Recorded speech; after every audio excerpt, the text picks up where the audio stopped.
महाड तालुक्यातील बिरवाडी टाकीकोंड येथे राहणाऱ्या तानाजी रामचंद्र जाधव वय वर्ष 45 यांचा विंचू दंशामुळे मृत्यू झाल्याची धक्कादायक घटना नुकतीच घडली आहे।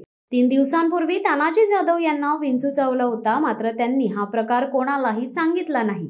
सुरुवातीला किरकोळ समजून त्यांनी बिरवाडी येथील स्थानिक पाटील डॉक्टरांकडे उपचार घेतले।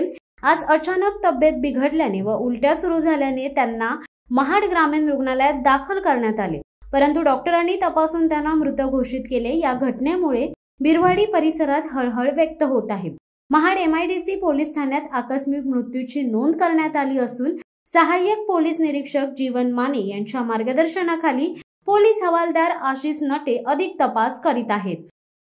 शिवसत्ता टाइम्ससाठी रेश्मा माने, महाड। धडक बेधडक वृत्त देणाऱ्या आपल्या शिवसत्ता टाइम्स न्यूज चॅनलला लाल बटन दाबून सबस्क्राईब करा आणि बेल आयकॉनला क्लिक करायला विसरू नका।